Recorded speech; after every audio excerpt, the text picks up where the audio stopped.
आज हम बात करने वाले हैं चूजिंग मी बाय कैली वीकर्स बुक के बारे में। मोहित एक ऐसा इंसान था जो हमेशा दूसरों की उम्मीदों और समाज के नियमों के हिसाब से जीता आया था। स्कूल से लेकर नौकरी तक हर एक फैसला उसने इस डर से लिया था कि कहीं लोग उसे गलत न समझ लें, लेकिन अंदर से वो हमेशा अधूरा सा महसूस करता था। कोई भी चीज़ उसे सेटिस्फैक्शन नहीं देती थी। हर दिन वही रूटीन, सुबह उठो, ऑफिस जाओ, घर लौटो और सो जाओ। वो सोचता था कि शायद यही जिंदगी है। एक दिन मोहित एक कैफे में बैठा था, अपने यूजुअल ब्लैक कॉफ़ी के साथ। वो अक्सर कैफे में आता था बस कुछ सा एस्केप पाने के लिए। उस दिन उसकी नज़र बुक शेल्फ पर पड़ी। वहाँ एक किताब रखी थी, choosing me, staying true to yourself and living the life you want by Kelly Vickers. Title ने उसे इंस्टेंटली अट्रैक्ट किया। उसने किताब उठा ली। पहला पेज खोलते ही उसे पहला लेसन मिला, सेल्फ अवेयरनेस और अंडरस्टैंडिंग।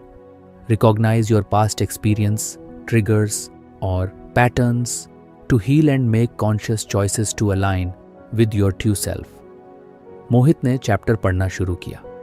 जैसे जैसे वो किताब के पेजेस पलटता गया, वैसे वैसे उसे ऐसा महसूस हुआ जैसे कोई उसके दिमाग के अंदर झांक रहा हो। वो हर बात खुद से कनेक्ट कर पा रहा था। सेल्फ अवेयरनेस मतलब मुझे अपनी फीलिंग्स और पैटर्न्स को समझना होगा, उसने खुद से सवाल किया। किताब कह रही थी कि इंसान को अपनी पुरानी एक्सपीरियंसेस और हैबिट्स पर ध्यान देना चाहिए। मोहित को लगा कि यह आसान नहीं होगा, लेकिन उसने सोच लिया कि ट्राई करना चाहिए। उस रात घर जाकर मोहित ने एक नोटबुक निकाली और लिखना शुरू किया। सबसे पहले उसने अपनी लाइफ के पुराने एक्सपीरियंसेस के बारे में सोचा। उसे याद आया कि स्कूल के दिनों में जब भी वो कुछ अलग करने की कोशिश करता, लोग उसे जज करने लगते थे। एक बार उसने डिबेट कंपटीशन में पार्टिसिपेट किया था, लेकिन जैसे ही उसने स्टेज पर कदम रखा, क्लासमेट्स ने हंसना शुरू कर दिया। उस दिन उसने फैसला किया था कि वो कभी स्पॉटलाइट में नहीं आएगा। वो सोचने लगा, शायद इसी वजह से मैं हमेशा एवरेज रहना पसंद करता हूँ, ना ज़्यादा एम्बिशियस ना ज़्यादा डिफरेंट, बस नॉर्मल। किताब के अगले हिस्से में लिखा था कि सेल्फ अवेयरनेस का मतलब सिर्फ अपने पास्ट को रिकॉग्नाइज करना नहीं है, बल्कि ये भी समझना है कि आपकी कौन सी हैबिट्स या ट्रिगर्स आज भी आपको रोक रहे हैं। मोहित को ये बात समझ आई कि उसका डर और इनसिक्योरिटी आज भी उसे डिसीजन मेकिंग में पीछे खींचते हैं। अगले दिन ऑफिस में एक इंटरेस्टिंग सिचुएशन हुई। उनकी टीम के बॉस ने एक नए प्रोजेक्ट पर काम करने के लिए वॉलंटियर्स मांगे। मोहित का दिल प्रोजेक्ट में इन्वॉल्व होने के लिए एक्साइटेड था, लेकिन उसका दिमाग उसे पीछे खींच रहा था। उसे फिर वही डर महसूस हुआ, अगर मैंने गलती कर दी तो लोग क्या कहेंगे? उसने खुद से एक सवाल पूछा, क्या ये डर मेरे पास्ट से आ रहा है? वो समझ गया कि ये डर उस पुराने इंसिडेंट का रिजल्ट है जब वो स्टेज पर बोला था और सबने उसे जज किया था। वो डीप ब्रीथ लेकर सोचने लगा, क्या मुझे इस बार कॉन्शियसली एक अलग चॉइस नहीं करनी चाहिए? उसने हाथ उठाया और कहा, मैं इस प्रोजेक्ट पर काम करना चाहता हूँ। उसके टीममेट्स और बॉस कुछ सरप्राइज थे, क्योंकि मोहित अक्सर लो की रहता था, लेकिन उस डिसीजन ने उसे इंटरनली एक छोटी सी जीत का एहसास दिया। उस रात उसने फिर से नोटबुक खोली। उसने लिखा, आज मैंने अपने पास ट्रिगर को पहचान कर उसे ओवरकम किया। मैं स्केयर्ड था, लेकिन मैंने कॉन्शियसली एक अलग चॉइस की। शायद ये जर्नी मुश्किल होगी, लेकिन मैं इसे कंटिन्यू करना चाहता हूँ। मोहित ने अपनी किताब का पहला लेसन पूरी तरह से अप्लाई करना शुरू कर दिया। वो हर छोटी बड़ी सिचुएशन में खुद से सवाल करता, क्या ये डिसीजन मेरी कॉन्शियस चॉइस है या मेरा पास्ट मुझे कंट्रोल कर रहा है? धीरे धीरे उसे समझ में आने लगा कि उसकी ज़िंदगी की कई हैबिट्स और फियर्स उसके पुराने एक्सपीरियंसेस का नतीजा है। एक दिन मोहित की दोस्त अंशिका उससे मिलने आई। वो काफ़ी समय बाद उसे मिल रही थी। उसने मोहित से पूछा, तू इतना खोया खोया क्यों रहता है? पहले तो तुझसे बात करना इतना ईजी लगता था, अब ऐसा लगता है कि तू कुछ छुपा रहा है। मोहित ने गहरी सांस ली और उसे सब कुछ बताया।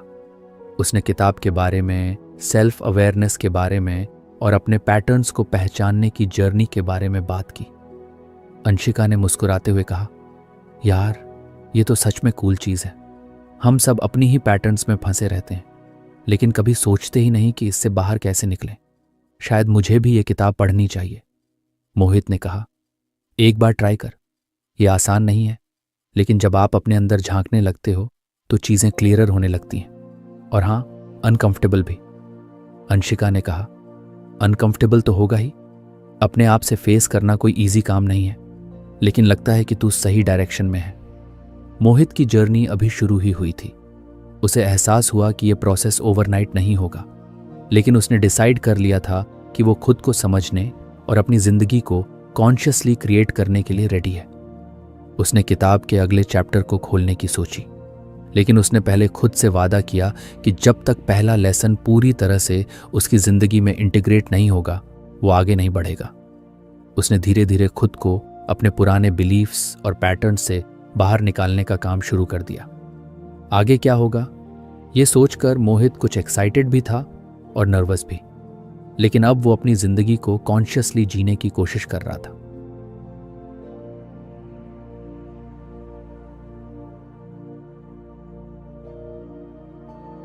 अगर आपको हमारी फ्री समरी अच्छी लगती है तो आप हमारे चैनल को सब्सक्राइब कर सकते हैं, हमारी मेंबरशिप खरीद सकते हैं, या हमें यूपीआई के थ्रू सपोर्ट कर सकते हैं।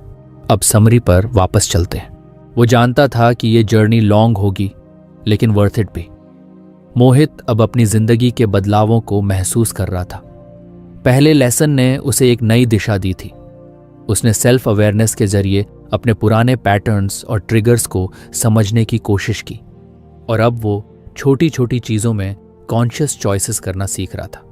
एक दिन जब उसने किताब का अगला पन्ना पलटा तो उसने पढ़ा, setting boundaries, establish and maintain personal boundaries to protect your well being and ensure your actions reflect your genuine desires free from external pressures. Mohit ने यह लाइन 2 बार पढ़ी। बाउंड्रीज, ये शब्द उसके लिए कुछ अजीब था। वो सोचने लगा कि क्या वो कभी अपनी जिंदगी में बाउंड्रीज सेट कर पाया है। उसे अपने कॉलेज के दिन याद आए। वो हमेशा ऐसा इंसान था जो हाँ कह देता था, भले ही उसका मन ना हो। कोई नोट्स मांगता तो वो पूरी रात जागकर तैयार करता, कोई उसकी मदद चाहता तो अपना सारा काम छोड़ देता। मोहित को लगता था कि ऐसा करना जरूरी है, क्योंकि तभी लोग उसे पसंद करेंगे, लेकिन असल में ये सब उसे इमोशनली और फिजिकली ड्रेन कर देता था। उसने किताब के चैप्टर को पढ़ना जारी रखा। उसमें लिखा था कि बाउंड्रीज का मतलब सेल्फिश होना नहीं है।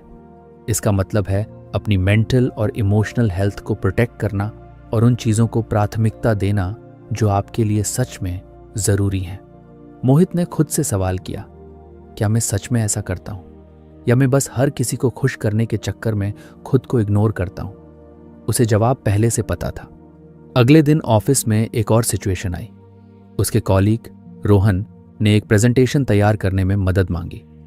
मोहित पहले की तरह हाँ कहने ही वाला था, लेकिन उसने पॉज लिया। उसने खुद से पूछा, क्या मैं ये जेन्युइनली करना चाहता हूँ, या मैं सिर्फ इसलिए मान रहा हूँ क्योंकि मैं ना कहने से डरता हूँ? उसने पोलाइटली कहा, रोहन, मैं इस बार मदद नहीं कर पाऊंगा, मेरे पास अपनी डेडलाइंस हैं। रोहन कुछ सरप्राइज था, लेकिन उसने समझदारी से रिएक्ट किया। मोहित को अजीब तो लगा, लेकिन एक रिलीफ भी महसूस हुआ। पहली बार उसने अपनी प्रायोरिटीज को इंपॉर्टेंस दी थी। उस शाम घर आकर उसने फिर से नोटबुक निकाली।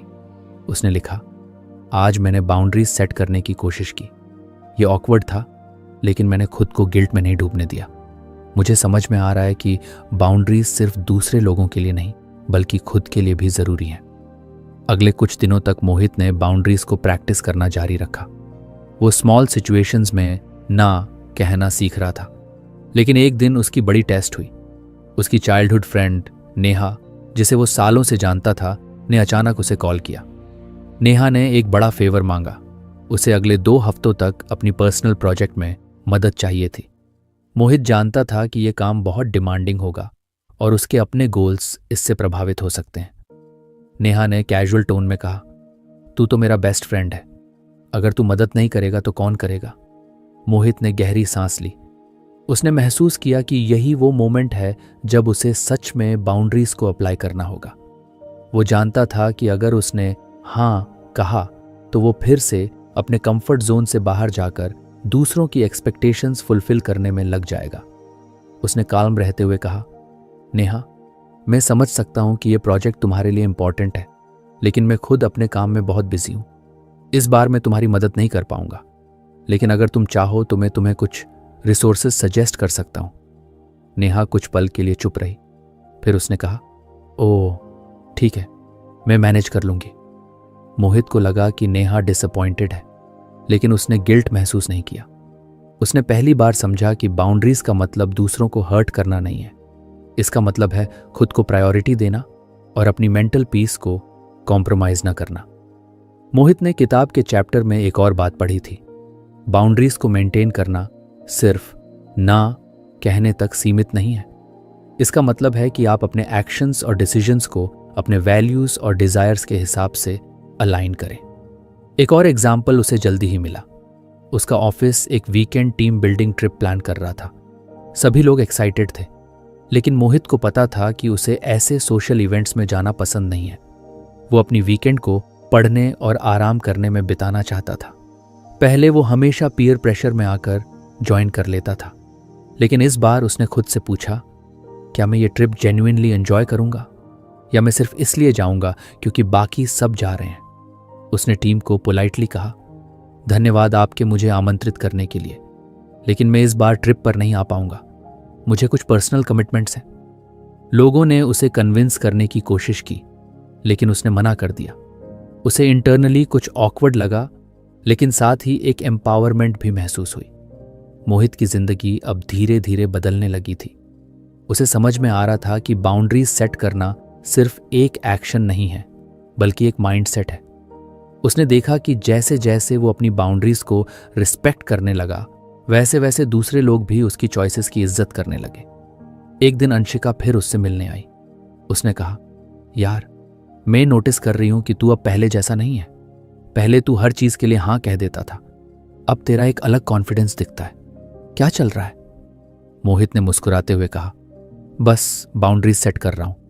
पहले मैं हमेशा दूसरों की एक्सपेक्टेशंस पूरी करने के पीछे भागता था।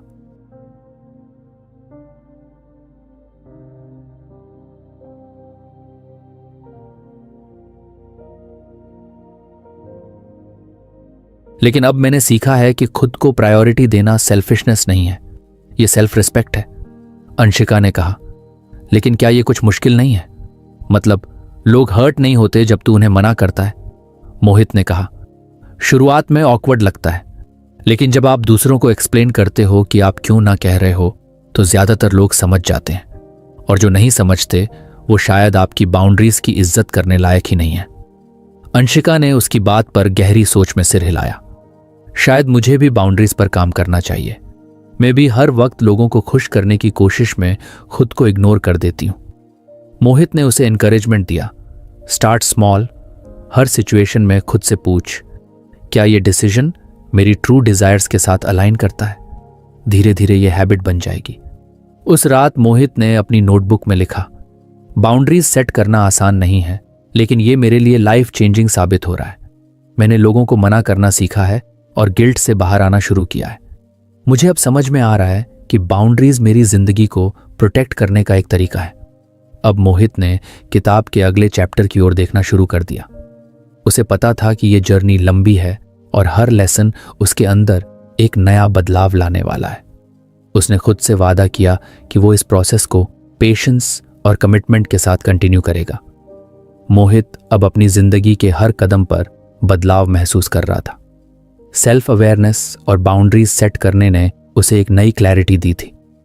उसने धीरे धीरे लोगों के एक्सपेक्टेशन से खुद को अलग करना सीखा और अपनी चॉइसेस को कॉन्शियसली अलाइन करना शुरू किया।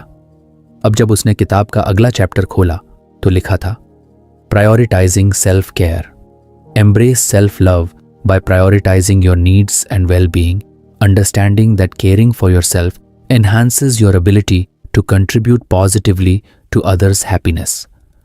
मोहित ने खुद से एक बार फिर सवाल किया, क्या मैं सच में सेल्फ केयर करता हूं? वो ऑनेस्टली जवाब देने की कोशिश कर रहा था, और जो जवाब आया वो उसे कुछ अनकंफर्टेबल कर गया। मोहित ने महसूस किया कि सेल्फ केयर को उसने हमेशा गलत समझा था। उसे लगता था कि सेल्फ केयर मतलब लग्जरी, जैसे किसी एक्सपेंसिव स्पा में जाना या किसी बड़ी छुट्टी पर जाना। लेकिन उसने कभी ये नहीं सोचा था कि सेल्फ केयर का मतलब हर रोज छोटी छोटी चीजों में खुद का ख्याल रखना है। उस दिन उसने किताब के चैप्टर में आगे पढ़ा। उसमें लिखा था कि सेल्फ केयर का मतलब है अपने फिजिकल, मेंटल और इमोशनल हेल्थ को प्रायोरिटी देना। इसका मतलब ये समझना है कि अगर आप खुद को रिचार्ज नहीं करेंगे तो आप दूसरों के लिए भी कुछ बेहतर नहीं कर पाएंगे। उसने उसी दिन खुद के लिए कमिटमेंट किया। वो अपनी जिंदगी में सेल्फ केयर को कॉन्शियसली प्रैक्टिस करेगा।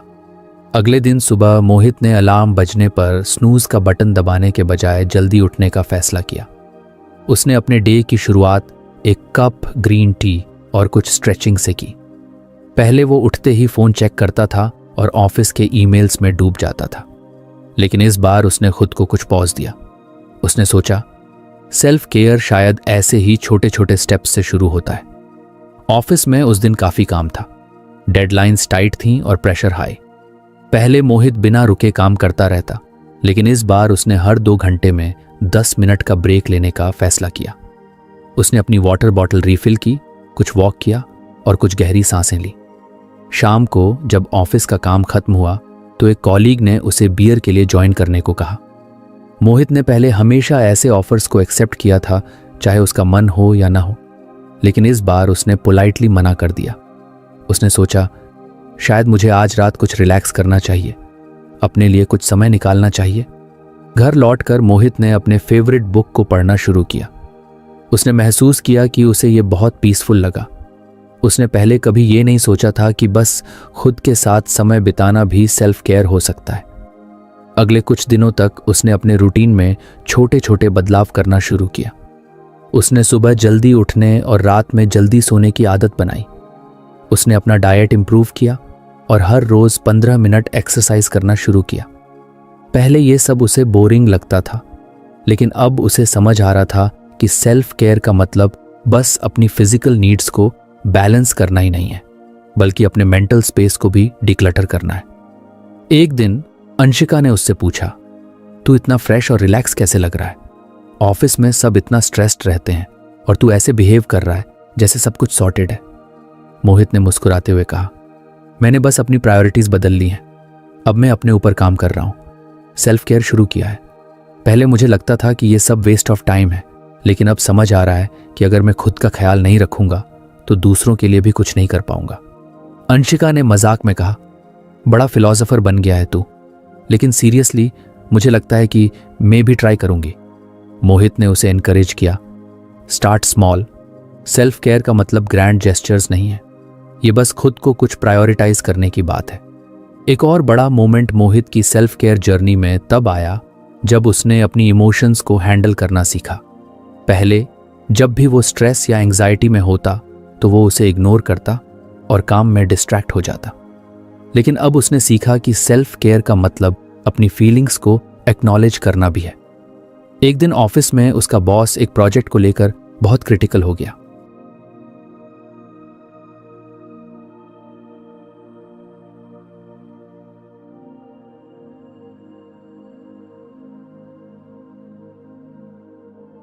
मोहित को बुरा लगा, लेकिन उसने खुद को रिएक्ट करने से रोका।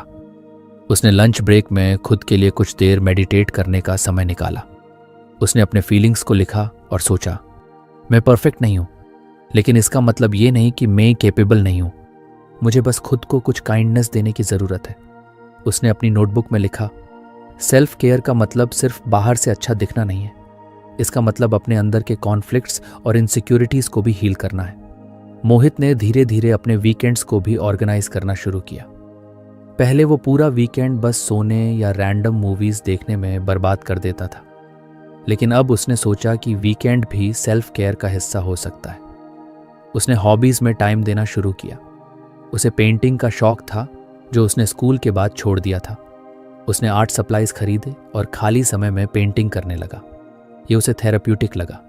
एक और चीज़ उसने सीखी, नो कहना सेल्फ केयर का एक इम्पॉर्टेंट हिस्सा है। एक वीकेंड उसकी कज़न का बर्थडे था और पूरी फैमिली ने उसे इनवाइट किया था। मोहित को पता था कि वहाँ जाना सोशली एग्जॉस्टिंग हो सकता है। उसने पोलाइटली मना कर दिया और उस समय को अपनी रेस्ट और हॉबीज़ के लिए इस्तेमाल किया। पहले उसे लगता था कि ऐसा करने से लोग उसे सेल्फिश समझेंगे, लेकिन अब उसे एहसास हुआ कि जब वो रिचार्ज रहेगा तभी वो अपने रिलेशनशिप्स को बेहतर तरीके से हैंडल कर पाएगा। अगली बार जब उसकी माँ ने उसे कॉल किया तो उन्होंने कैजुअली पूछा, तू आजकल कुछ बदला बदला सा लग रहा है, सब ठीक है ना? मोहित ने कहा। हाँ माँ, बस खुद पर कुछ काम कर रहा हूँ। पहले मैं सबके लिए अवेलेबल रहता था, लेकिन खुद के लिए नहीं। अब मैंने खुद को कुछ प्रायोरिटी देना सीखा है। उसकी माँ ने अप्रूवल में सिर हिलाया। ये अच्छी बात है, जब तक तू खुश रहेगा सब ठीक रहेगा। मोहित ने अब किताब का अगला चैप्टर खोलने की सोची। उसने खुद से वादा किया कि सेल्फ केयर सिर्फ एक टेम्पोरेरी फेज नहीं होगा, ये उसकी जिंदगी का हिस्सा बनेगा। उसने महसूस किया कि सेल्फ लव और सेल्फ केयर ही वो फाउंडेशन है जो उसे अपनी जिंदगी को सही डायरेक्शन में ले जाने में मदद करेंगे। अब उसकी जर्नी और भी एक्साइटिंग हो गई थी। उसने खुद को स्ट्रॉन्गर और हैप्पियर महसूस किया। वो जानता था कि अभी और भी लेसन्स आने बाकी हैं और वो हर कदम पर खुद को एक्सप्लोर करने के लिए तैयार था। मोहित की जिंदगी में धीरे धीरे एक सुकून और क्लैरिटी आ रही थी। सेल्फ अवेयरनेस, बाउंड्रीज और सेल्फ केयर जैसे लेसन्स ने उसे अंदर से मजबूत बना दिया था। वो अब अपनी जिंदगी को खुद के टर्म्स पर जीने की कोशिश कर रहा था। हर छोटी जीत उसे यह एहसास दिला रही थी कि उसका फैसला सही था। अब उसने किताब का अगला चैप्टर खोला। इसमें लिखा था, authentic decision making, make life choices based on your true desires rather than societal expectations, leading to a more fulfilling and meaningful life. Mohit ने यह लाइन पढ़ी और कुछ रुक गया। उसे याद आया कि कैसे उसकी जिंदगी के ज्यादातर बड़े फैसले उसने खुद की खुशी से ज्यादा समाज और दूसरों की एक्सपेक्टेशंस के हिसाब से लिए थे। कॉलेज का सब्जेक्ट चुनने से लेकर अपनी नौकरी तक हर बार उसने वही किया जो उसे सही लगता था, न कि वो जो उसे सच में खुश करता। मोहित ने खुद से एक सवाल पूछा, अगर मैं सच में अपनी डिजायर्स के हिसाब से डिसीजंस लेता तो क्या मेरी जिंदगी ऐसी ही होती? उसने अपनी नोटबुक निकाली और लिखा, मैंने कब अपनी डिजायर्स के आधार पर कोई बड़ा फैसला लिया? क्या मैं कभी ऑथेंटिकली जिया हूं? उस रात वो अपनी पुरानी यादों में डूब गया। उसे याद आया कि स्कूल के दिनों में वो हमेशा एक राइटर बनना चाहता था। उसे स्टोरीज लिखने और कैरेक्टर्स क्रिएट करने का बहुत शौक था। लेकिन जब उसने अपने पेरेंट्स को यह बताया तो उन्होंने प्रैक्टिकल एडवाइस दी, राइटिंग तो ठीक है लेकिन ये करियर नहीं हो सकता, रियल जॉब्स चुनो जो स्टेबल हो। और मोहित ने उनकी बात मान ली। उसने कॉमर्स स्ट्रीम चुनी और बाद में MBA किया। आज वो एक अच्छी कंपनी में काम कर रहा था, लेकिन अंदर से वो कभी फुलफिल्ड महसूस नहीं करता था। उसने किताब के चैप्टर को और गहराई से पढ़ा। उसमें लिखा था कि ऑथेंटिक डिसीजंस लेने का मतलब है अपने दिल की सुनना और ये समझना कि आप अपनी जिंदगी के डिसीजंस क्यों ले रहे हैं। क्या ये आपके लिए हैं या बस दूसरों को खुश करने के लिए? अगले दिन ऑफिस में मोहित के बॉस ने उसे बुलाया। कंपनी में एक नया रोल खुला था जिसमें ज्यादा रिस्पॉन्सिबिलिटी और कुछ हायर पे था। बॉस ने मोहित से कहा, तुम्हारे स्किल्स इस रोल के लिए परफेक्ट हैं, क्या तुम अप्लाई करना चाहोगे? पहले मोहित बिना सोचे समझे हाँ कह देता, लेकिन इस बार उसने पॉज लिया। उसने खुद से पूछा, क्या मैं इस रोल को जेन्युइनली चाहता हूं या मैं इसे बस इसलिए एक्सेप्ट करूंगा क्योंकि ये लॉजिकली अच्छा लगता है? उसने महसूस किया कि उसे ये रोल नहीं चाहिए। उसे अपनी करंट जॉब भी ज्यादा एक्साइटिंग नहीं लग रही थी। वो अपने क्रिएटिव साइड को एक्सप्लोर करना चाहता था, राइटिंग को फिर से अपनाना चाहता था। मोहित ने पोलाइटली मना कर दिया और कहा, मुझे लगता है कि मैं फिलहाल अपने करंट रोल में ही बेहतर परफॉर्म कर सकता हूं। बॉस कुछ सरप्राइज थे, लेकिन उन्होंने उसकी ऑनेस्टी की सराहना की। मोहित को यह छोटा डिसीजन बहुत बड़ा लगा। उसने पहली बार खुद को सोसाइटल नॉर्म्स के प्रेशर से आजाद किया था। शाम को मोहित ने फिर से अपनी नोटबुक खोली। उसने लिखा, आज मैंने एक निर्णय लिया जो सिर्फ मेरे लिए था। यह आसान नहीं था, लेकिन मैंने खुद की इच्छाओं को प्राथमिकता दी।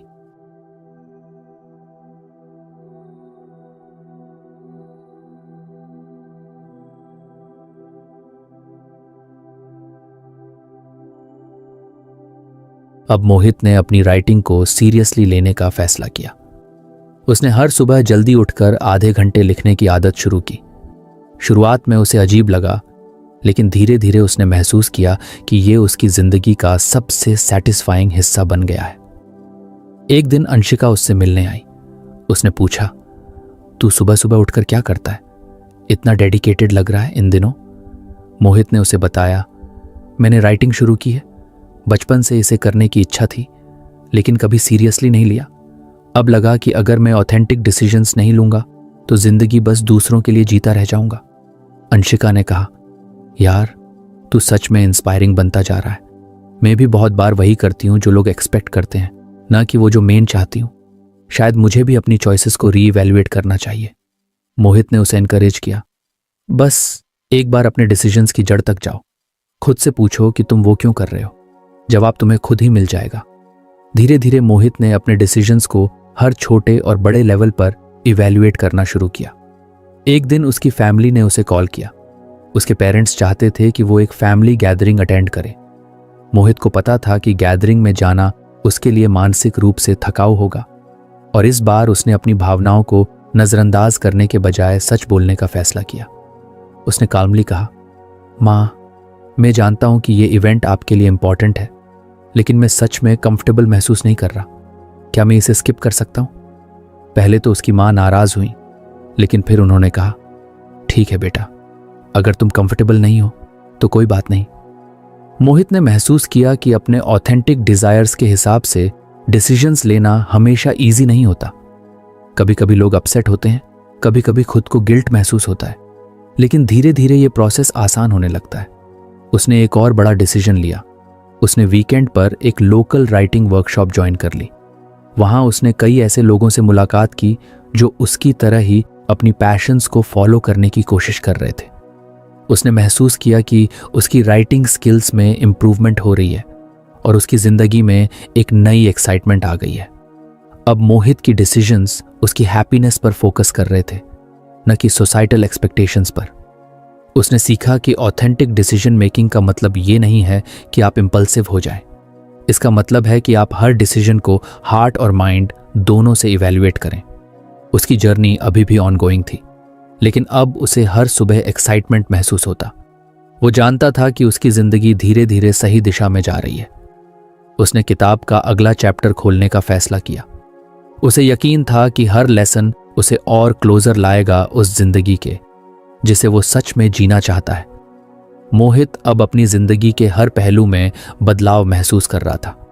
Self awareness, boundaries, self care और ऑथेंटिक डिसीजन मेकिंग ने उसे एक नई क्लैरिटी और पर्पस दी थी। लेकिन उसके अंदर अब भी कुछ चीजें थीं जो उसे पूरी तरह से फ्री होने से रोक रही थीं। उसने अपनी किताब का अगला चैप्टर खोला।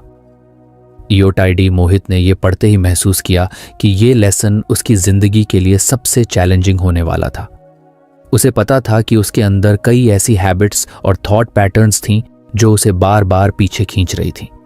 उसने नोटबुक निकाली और लिखा, मुझे कौन कौन से पैटर्न्स बार बार वही मिस्टेक्स करने पर मजबूर करते हैं। फिर उसने सोचना शुरू किया।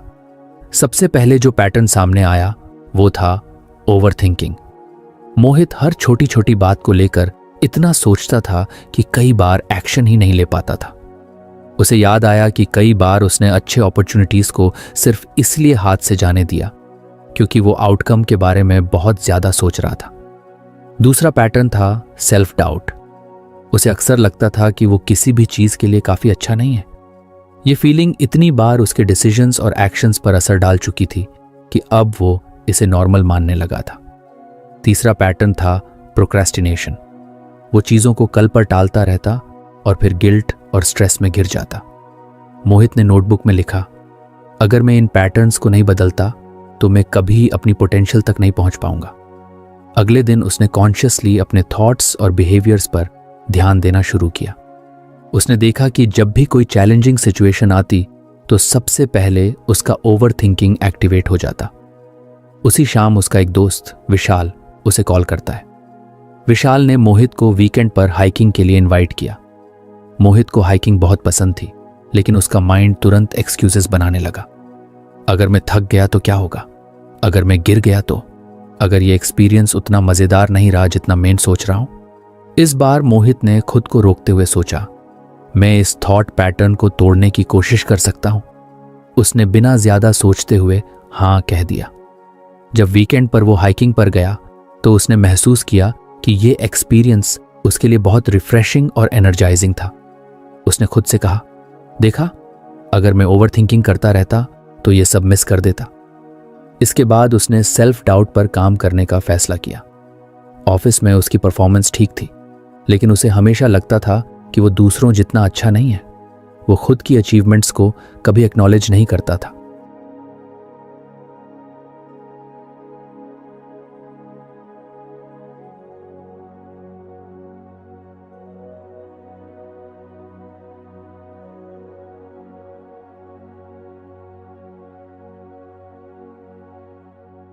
एक दिन उसकी टीम ने एक प्रोजेक्ट को सक्सेसफुली कंप्लीट किया।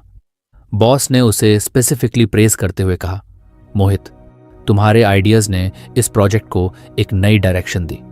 पहले मोहित इसे लाइटली लेता, लेकिन इस बार उसने खुद को इस तारीफ को एक्सेप्ट करने दिया। उसने मन ही मन कहा, मैंने अच्छा काम किया है और मुझे इसे मानना चाहिए। घर जाकर उसने नोटबुक में लिखा, सेल्फ डाउट को तोड़ने का पहला कदम है अपनी छोटी जीतों को पहचानना। अब बात प्रोक्रेस्टिनेशन की थी। ये शायद उसकी सबसे बड़ी वीकनेस थी। वो हर काम को लास्ट मिनट तक टालता और फिर पैनिक मोड में उसे पूरा करता। मोहित ने किताब में लिखा एक तरीका आजमाने का सोचा, 5 मिनट का नियम। इसका मतलब था कि कोई भी काम जो वो टालना चाहता है उसे बस 5 मिनट के लिए शुरू करे। अगले दिन उसने अपनी पेंडिंग ईमेल्स पर काम करने के लिए 5 मिनट का टाइमर लगाया। उसे लगा कि वो बस शुरुआत करेगा, लेकिन एक बार जब उसने काम शुरू कर दिया तो वो ईमेल्स को पूरा करके ही रुका। उसने महसूस किया कि शुरुआत करना ही सबसे बड़ा हर्डल था। मोहित ने अब अपने नेगेटिव पैटर्न्स को एक्टिवली डिसरप्ट करना शुरू कर दिया था। उसने महसूस किया कि हर पैटर्न को तोड़ने के लिए अवेयरनेस और एक्शन दोनों जरूरी हैं। एक और बड़ा मोमेंट तब आया जब उसने अपने थॉट पैटर्न्स को लेकर अंशिका से बात की। उसने कहा, यार, मुझे लगता है कि मैं हमेशा खुद को पीछे खींचता हूं, जैसे मेरे दिमाग में नेगेटिविटी ऑटोमेटिकली आ जाती है। अंशिका ने कहा, मैंने भी ये नोटिस किया है, लेकिन शायद तेरे अंदर जो बदलाव हो रहे हैं वो इन पैटर्न्स को ब्रेक करने में मदद करेंगे। तू खुद को जज करना छोड़ दे, बस छोटे स्टेप्स लेता रह। मोहित ने उस दिन एक और रियलाइजेशन किया। नेगेटिव पैटर्न्स को तोड़ने का मतलब ये नहीं था कि वो परफेक्ट बन जाएगा। इसका मतलब था कि वो अवेयर होकर कॉन्शियसली बेटर चॉइसेस करेगा। अब उसने अपनी डेज को इंटेंशनली प्लान करना शुरू किया। उसने ऐसे हैबिट्स डेवलप किए जो उसके पुराने पैटर्न्स को रिप्लेस कर सकें। जैसे उसने प्रोक्रेस्टिनेशन से बचने के लिए हर दिन 3 मोस्ट इंपॉर्टेंट टास्क्स की लिस्ट बनानी शुरू की। उसने सेल्फ डाउट से लड़ने के लिए अपनी अचीवमेंट्स और प्रोग्रेस को ट्रैक करना शुरू किया। धीरे धीरे मोहित ने महसूस किया कि उसके पुराने पैटर्न्स कमज़ोर हो रहे हैं। वो हर दिन कुछ और कॉन्फिडेंट, कुछ और फोकस्ड और कुछ और फ्री महसूस कर रहा था। उसने अपनी नोटबुक में लिखा, नेगेटिव पैटर्न को तोड़ने का मतलब है अपनी जिंदगी को कॉन्शियस डिजाइन करना। ये एक बार में नहीं होगा, लेकिन हर छोटा स्टेप एक बड़ा बदलाव ला सकता है। अब वो किताब का अगला चैप्टर खोलने को तैयार था। उसे लग रहा था कि हर लेसन उसे अपनी ऑथेंटिक सेल्फ के और करीब ला रहा है। उसने महसूस किया कि जिंदगी को पूरी तरह से बदलने के लिए बस अवेयरनेस और करेज की जरूरत है। मोहित ने अपनी जिंदगी में इतने बदलाव किए थे कि अब वह अपने पुराने खुद से बहुत अलग महसूस कर रहा था। वह अब अपनी थॉट्स और एक्शंस को पूरी तरह से समझने और अलाइन करने में सक्षम था। नेगेटिव पैटर्न्स को पहचानने और उन्हें तोड़ने की जर्नी ने उसे और मजबूत बनाया था। एक शाम मोहित अपने पसंदीदा कैफे में बैठा था, अपनी फेवरेट बुक पढ़ते हुए। उसने अपनी जिंदगी को पलट कर देखा। वह पहले जैसी उलझन और चिंता से बाहर निकल चुका था। उसका दिन अब उन चीज़ों से भरा था जो उसे सच में खुशी देती थी। उसने अपनी इच्छाओं के हिसाब से जिंदगी जीना शुरू किया था। कुछ दिन पहले ही उसने अपने दोस्तों से मिलने का फैसला किया था, जहां उसने अपनी जर्नी के बारे में उनसे खुलकर बात की। उन्होंने पूछा, मोहित, तुझे क्या लगता है? क्या सच में तू अब जो कर रहा है वो तेरे लिए है? मोहित मुस्कुराया, हाँ, और मुझे लगता है कि मैंने आखिरकार वो रास्ता चुन लिया है जो हमेशा से मेरा था। अब मैं जानता हूं कि मेरी हैप्पीनेस मेरी खुद की जिम्मेदारी है और मेरी चॉइसेस अब मेरे लिए हैं, न कि दूसरों के लिए। इसमें कोई डाउट नहीं था कि मोहित की जर्नी पूरी तरह से ट्रांसफॉर्मेटिव थी। उसने अपने अंदर के नेगेटिव थॉट पैटर्न्स को पहचान कर उन्हें तोड़ा और अब वह अपने ऑथेंटिक सेल्फ के साथ जी रहा था। आज वह और भी समझदार था। मोहित को यह एहसास था कि सेल्फ ग्रोथ और सेल्फ लव कोई डेस्टिनेशन नहीं है, बल्कि यह एक कंटिन्यूअस प्रोसेस है। उसने सीखा था कि जो बदलाव उसने किए थे वे जिंदगी को सिर्फ बेहतर नहीं बनाते, बल्कि उसे पूरी तरह से जीने का तरीका देते थे। अब वह जानता था कि वह जहां भी जाएगा वह अपनी सच्चाई के साथ अपनी डिजायर्स के आधार पर कदम रखेगा। उसके लिए यह जर्नी खत्म नहीं थी, ये तो बस एक नई शुरुआत थी। तो फ्रेंड्स, ये थी हमारी आज की बुक समरी। आपको कैसी लगी कमेंट करके ज़रूर बताएं, और धन्यवाद आपका समरी एंड तक सुनने के लिए।